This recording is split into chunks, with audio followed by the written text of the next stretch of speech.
कल हमारी स्वामी नमक किशोर जी के साथ मीटिंग की है, तो मैंने वहां पर एक मुद्दा रखा था। मैंने कहा क्या प्रदर्शन करना, अभी भी मैं स्वामी जी से कह रहा था, मैंने कहा क्या प्रदर्शन करना हिंदुओं को इकट्ठा करके, अब प्रदर्शन नहीं करना, दर्शन करना है।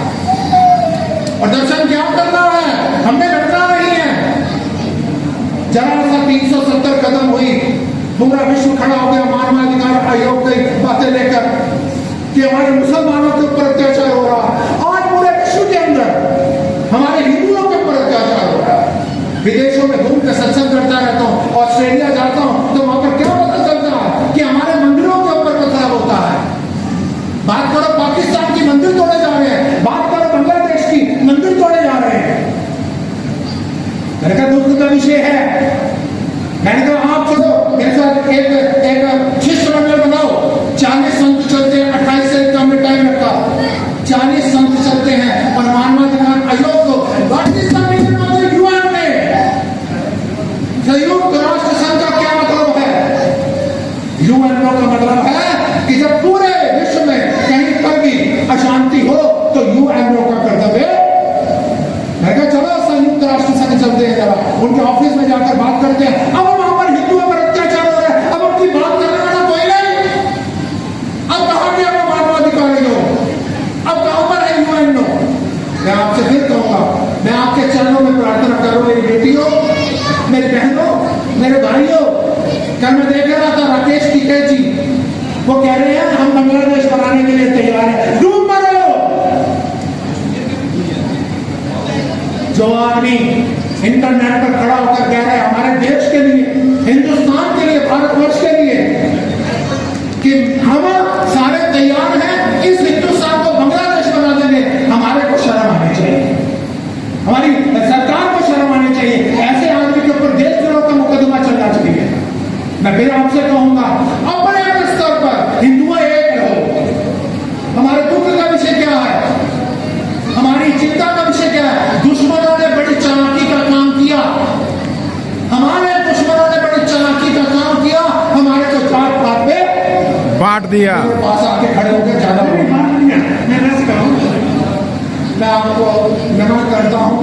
मैं कहूंगा आप ना पंडित मत बनो, माफ कर देना, मेरे को एक्साइटेड हो जाता हूँ, इमोशनल हो जाता हूँ, इमोशनल हो जाता हूँ जब ये मेरे इंसानियत के मुद्दे आते हैं ना, इमोशनल हो जाता हूँ जब अपनी बहन बेटियों के ऊपर देखता हूँ ना, इन छोटी छोटी बच्चियों को जो चिरैया कर करके नाच रही है ना, इनको जब देखता हूँ ना मेरा खून होने लगता है, मेरे को घबराहट होने लगती है। ये हमारा भविष्य क्या हो रहा है? आप सोए हुए हैं, प्लीज हाथ जोड़ रहा हूं, जागिए। लेट हो रहे हैं, लेट हो रहे हैं, लेट हो रहे हैं। आपसे फिर कहूंगा, अपने अपने सर पर एक हाथ जोड़ के आपके चरणों में विनती करता हूं, आज से ना अपने आप को ब्राह्मण कहना, क्षत्रिय कहना, वैश्य कहना, शूद्र कहना छोड़ दो। और फिर देखो ना ब्राह्मणों को देखो, ब्राह्मण में जरा सी जब शादी करने की बात आती है तो क्या कहा जाता है, हम ऊंची कुल के ब्राह्मण, ये नीची कुल का ब्राह्मण है, उसमें भी भेद। बनियों को देखो, अगर वो कोई बनिया में शादी की बात आएगी वो कहेंगे हम ऊंचे बनिए, ये नीचे बनिए। मैं आपसे प्रार्थना करूंगा, इतना विचार करो, हम सब हिंदू हैं, बस हम सब हिंदू हैं। मेरे छोटी छोटी बहनों, मेरी बेटियों, जरा एक बार शेरनियों की तरह घर जाओ भाइयों। इस टेलीफोन को छोड़ो, टेलीफोन को ऊपर आओ और सारे के सारे मिलकर बोलो हम सब हिंदू हैं। एक है तो है, मेरे को पता एक भी है, एक नहीं है। एक तो मैंने देखा अभी बाहर जाके देखा पूरियां बट रही होगी, सब अलग हो जाएगी। एक है नहीं, हिंदू है हम, कोई ब्राह्मण नहीं है, कोई वैश्य नहीं है, कोई क्षत्रिय नहीं है, कोई शूद्र नहीं है। आवाज आनी चाहिए, हम हिंदू हैं सिर्फ, हम सब। थोड़ी थोड़ी जानकारी इस बात को याद रखनी शुरू कर दिया करो, हम सब हिंदुत्व का बीड़ा उठाने के लिए हमारे। तो मेरी आपसे प्रार्थना है, बच्चों को बिठा करके कुछ संस्कार दीजिए, नहीं तो मकान दुकान घर तो पाकिस्तान वालों पे भी थे, आज नहीं। बांग्लादेश में हिंदू जीवन जलाया जा रहा है, हमारी बेटियों के साथ दुराचार, अनाचार, पापाचार हो रहा है। बांग्लादेश में जो लोगों का घर लूटा जा रहा है हिंदुओं का, उनका केवल इतना दोष है वो हिंदू है और कोई दोष नहीं। यही पाप है वो हिंदू है। वहां का आरक्षण का आंदोलन चल रहा था, उसका हिंदू का कोई लेना देना नहीं था। हसीना मुसलमान थी, हिंदुओं का कोई लेना देना नहीं था, परंतु उनको सिखाया जाता है, मदरसे में सिखाया जाता है कि इस्लाम को जो नहीं मानता उसे जीने का कोई अधिकार नहीं। उसी राय को चलते छोटे छोटे बच्चे होते हैं, 2 साल के बच्चे, 2.5 साल के बच्चों को जब आप इस प्रकार से कट्टरवाद पैदा करोगे तो उसका दुष्परिणाम यही होगा। और हम क्या करते हैं, टीवी में मर जाए तो उससे हो जाता है।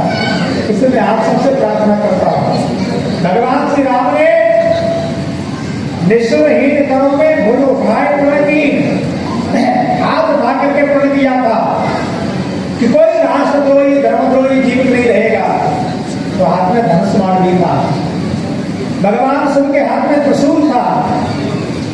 हम कभी नहीं कहते कि आप हथियार उठा लो, हम कभी नहीं कहते कानून हाथ में ले लो, संविधान के दायरे में रहो, कानून के दायरे में रहो, पर आपको रक्षा करने के लिए त्याग तो रहो।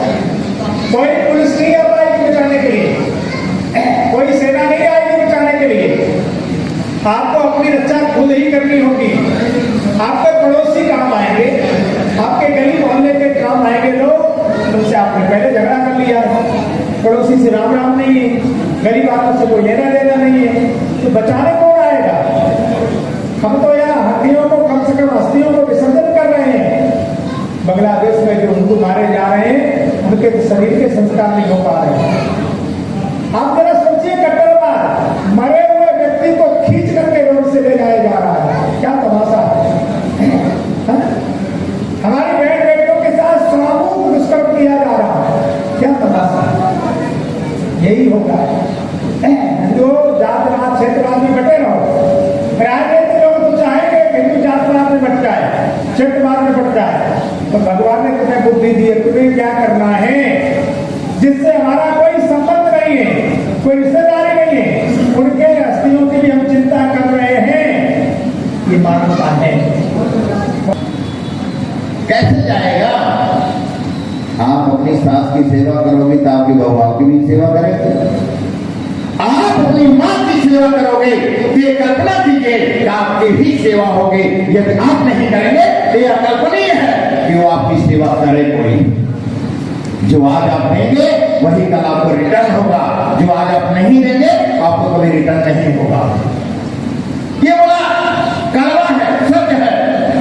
और हमारे हिंदुओं में 33 कोटि देवी देवता है और साक्षात पिता वो है, दूरदृष्टिवादी है, ममता वो है जो ममत्व करता है।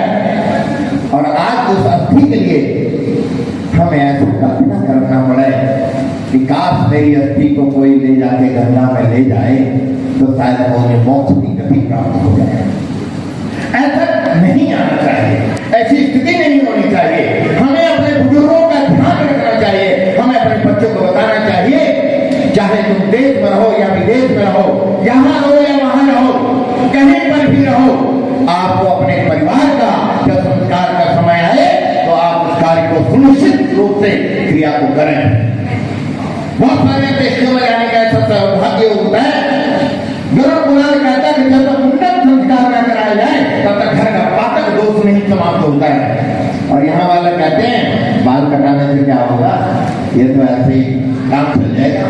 जब 3 दिन की देरी नहीं कर दोगे तो कैसे कल्पना करोगे कि मेरे पिताजी मेरे दादा का हड्डी चली जाए गंगा में, कैसे जाएगी? ये त्रियोदश संस्कार जो है ना, ये कुछ बनाया होगा सनातन धर्म में, ऐसा नहीं है। कहना आसान है, माए पर आ जाओ कुछ भी कह दो, कह के चले जाओ, उसको जीवन उतारिए। राम ने एक ही बात कहा था, मैं कहता कुछ नहीं हूं, उसको उतारता हूं और उतारने के बाद उसको आपके बीच में लेकर के जाता हूं, और जाने के बाद उसको मैं आपको बताता हूं कि जीवन मेरा क्या है, कैसा ये कष्ट उनसे सुशोभित है।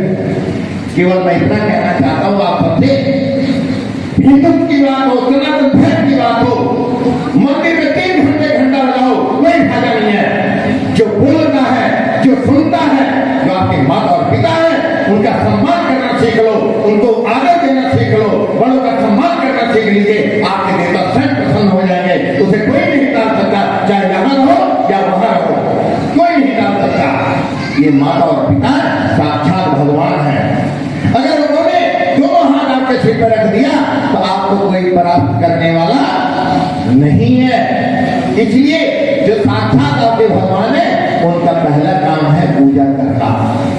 पहले माता पिता को संतुष्ट कीजिए, फिर आप आराधना कीजिए, कोई दिक्कत नहीं है।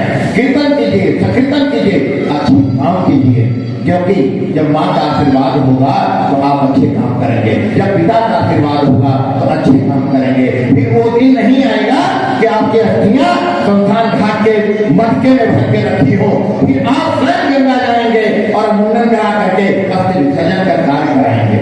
ये बड़ा सुखद होगा। मैं इस मंच केवल ये कहना चाहता हूँ कि हमें अपने यूथ को, अपने बच्चों को ये संस्कार देना होगा कि हम अपने माता पिता पूर्वजों का यदि विधिवत संस्कार करेंगे तो ये दिन देखने की आवश्यकता नहीं होगी, ये दिन देखना नहीं पड़ेगा। वर्तमान समय में आप देखेंगे कि विविध प्रकार के जिस दिन से संवत 2081 प्रारंभ हुआ है, उस दिन से महातांडव का योग प्रारंभ हुआ है। इस बार संवत का नाम है कुलसित और राजा है मंगल। मंगल जहां रहता करता है दंगल।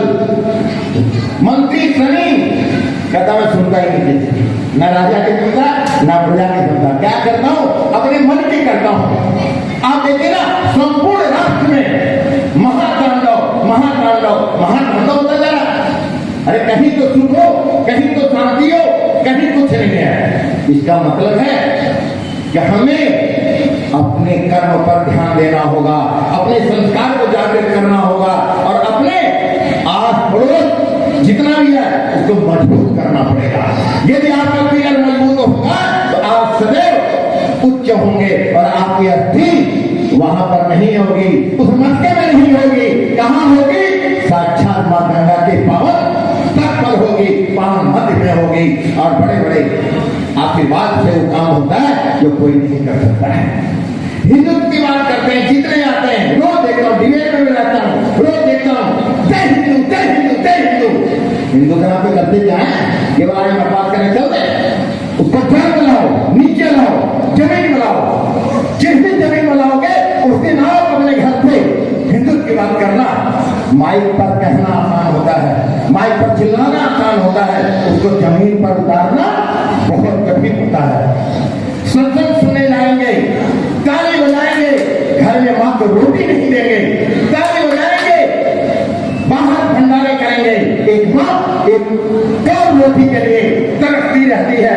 और विधवा आश्रम नहीं जाने वृद्धाश्रम लोग बनाते हैं, कई बार मुझे वो कहती थी बना देते वृद्धाश्रम में। मैं जाने पर आंसू आते होंगे कि काश वो बेटा निष्क्रिय है जिसने अपने माँ और बाप का सेवा नहीं कर पाया, वो बेकार है, उसको जन्म लेना धिक्कार है। मैं उससे वो ऐसे पुत्र को पुत्र नहीं मानता हूं। मैं केवल ये कहना चाहता हूं इस मंच पे और आगे भी, आप अपने घर की रसोई सुधार दीजिए। आप अपने घर की रसोई अगर सुंदर बना लेंगे तो आपके बच्चों का जो भविष्य होगा वो सुंदर होगा। जब मैं यहाँ आया तो सबसे पहले कार्यक्रम हुआ बेटियों का। जो बेटियों की स्थितियों को देखिए, आज वर्तमान में क्या होता जा रहा है। राजा मौन है, हम चिल्ला रहे हैं, राजा मौन है, हम चिल्ला रहे हैं। हमारे चिल्लाने से क्या होगा? कुछ होगा? नहीं होगा। हमें सबको जागरूक होना है। और ये जो आप संस्कार में हम आप आए हैं, ये कल्पना कीजिए, आप पड़ोस को बताइए, बच्चों को बताइए कि बेटा संस्कार कभी मत भूलना। और जब माँ हो, बाप हो, दादा हो, दादी हो या परिवार कोई भी हो, किसी की सहायता कर पाना और के अस्थि संचय करने के लिए आप जरूर उपस्थित होना, क्योंकि बड़े भाग्य से ये संस्कार होता है। और मुंडन जरूर कराना चाहिए। लोग मुंडन नहीं कराते हैं, कहते हैं हमारे यहाँ चलता ही नहीं है। जब पिताजी शरीर पूरा होता है तो पुत्र का काम है मूंछ और सिर सब साफ हो जाता है। ऐसे में आनंद का, प्रसन्नता का ये विषय नहीं कहूंगा। आज सक्सेना साहब ने वो कल्पवृक्ष लगाया है, एक एक को जोड़ा है, एक प्रेम की डोर बनाई है, कंधा से कंधा मिला करके चल रहे हैं। इसके लिए उनको बधाई है, संपूर्ण मंच को बधाई है, मात्र सतियों को बधाई है, हमारे पिता तुल्य हैं सबको बधाई है। परंतु हमें अपने संस्कार को पुनः जीवित करना होगा और जीवित रखना होगा। आप दशा परिवर्तन के लिए बहुत सारे महाविभूति यहाँ पर हैं और बहुत सारे महाविभूति अच्छे काम कर रहे हैं। अच्छे काम करने के लिए आपको बधाई है। कोरोना काल में सक्सेना साहब का दशा परिवर्तन ने बहुत अच्छा काम किया है, वृक्षारोपण का काम किया है, विद्यालय में सफाइयों का काम किया है, दवाइयों का काम कर रहे हैं और अनेकों विभिन्न प्रकार के सुंदर कार्य कर रहे हैं। सुंदर कार्य करने के लिए आपको बहुत बहुत बधाई देता हूँ।